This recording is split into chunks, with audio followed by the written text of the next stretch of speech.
doors, had not brought himself to knock on mine. Not that I wanted him to, or would know what to do if he did.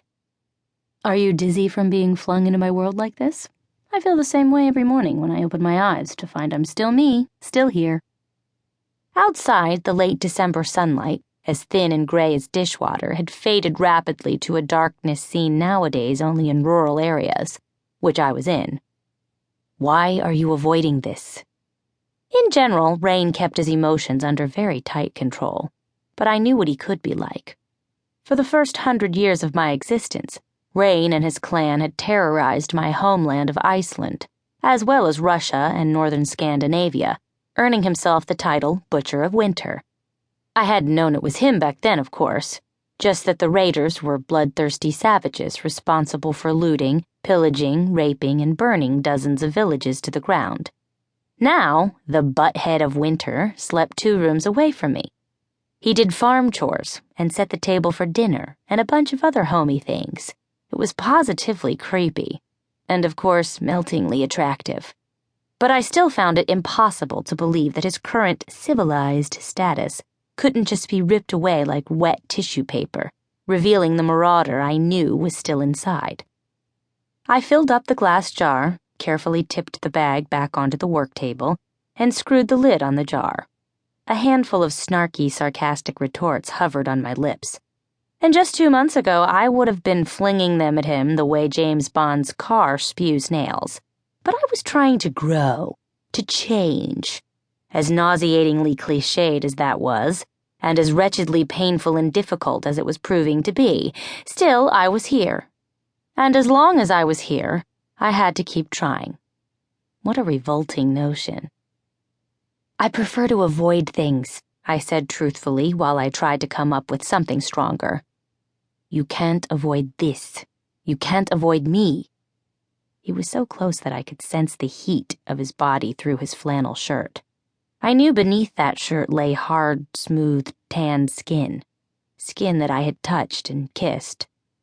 I felt an almost irresistible longing to press my face against his chest, to let my fingers trace the eternal burn scar I knew was there, the burn that matched the one I had on the back of my neck, the one I'd kept hidden for more than 4 centuries.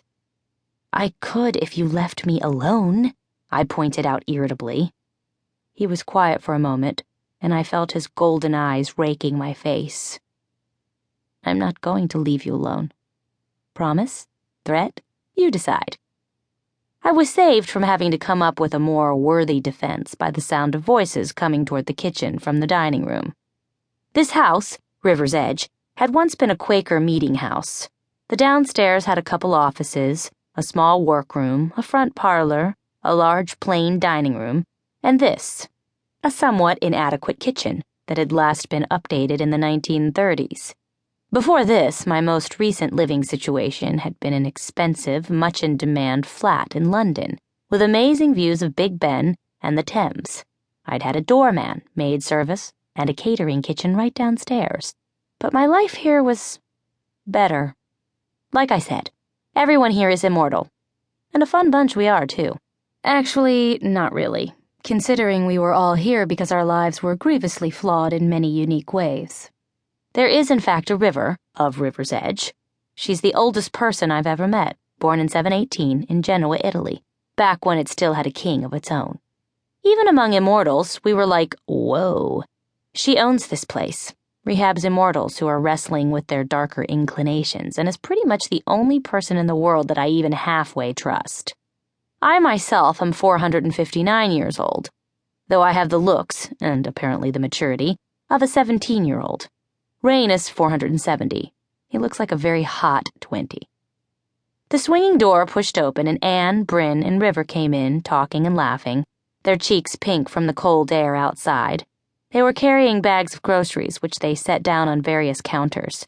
We produced most of our own food, actually, but River still bought the occasional items from the one grocery store in town, Pitson's.